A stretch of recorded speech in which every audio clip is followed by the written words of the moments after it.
Jordan past Petrovic. Whoa!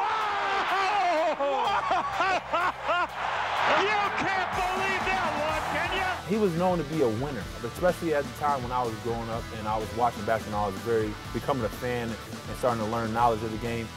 The things that he did on the court, he was unstoppable. And you know, I think at any level you play, you want to be considered the greatest. And that's why he was one of my favorite players and is still to this day my favorite player. He just made it look like it was number fun out there, you know, not a business, just basketball. You know, me growing up in the 90s, that's all I knew was Michael Jordan. He was so dedicated to the sport, and you know, all the things that he did and all the work that he put in really paid off for him. He won many championships. 17 seconds from Game 7 or from championship number 6. Jordan, open. Chicago with the lead. He's the best player to ever play the game. The inbounds pass comes into Jordan. Here's Michael at the foul line. A shot on Elo. Good! The Bulls win it! They win it! There's a lot of plays where you say, whoa, that's crazy. But my favorite highlight is when he went baseline on Patrick Ewing, and then he kicked like he was coming back out, and then went baseline again and dunked on him. The one against the Lakers in the finals. Jordan. Oh,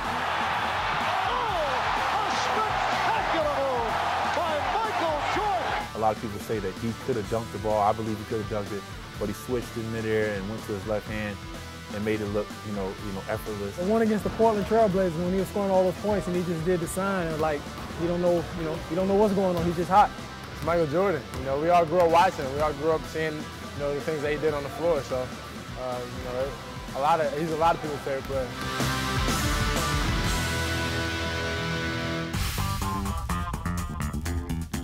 Henderson broke it up. There's Bird again. Larry Bird with a steal.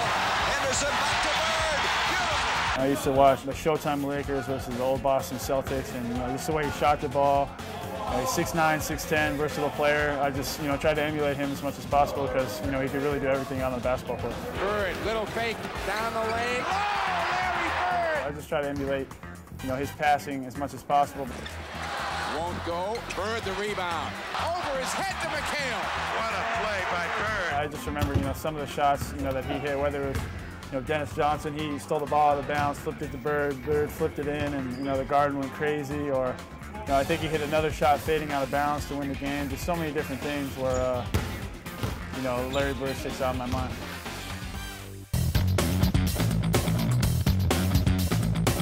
He just was so tough. He had a lot of heart, but we didn't back down from anybody. Was great at getting in the lane and finishing over big guys, great off the dribble. You know, it was just fun watching him play, and I try to emulate him as much as possible. Here's Isaiah. Let's see what we got. All the way up. Go! He had to smile, you know, but he also go out there and cut your throat if he had to. So it's just that way he turned on from nice guy to killer was, you know, what infatuated me. He's a UCLA guy, you know, played for the Lakers, and you know, there's always that sense of pride and tradition that he brought to, you know, UCLA and, you know, Los Angeles and the championships and things like that. He took advantage of his height, you know, and his skill set, and you know, you always hear about how athletic he was, and you know, such a great, you know, scorer, and you know, just the things that he could do that an average big man couldn't do for his size.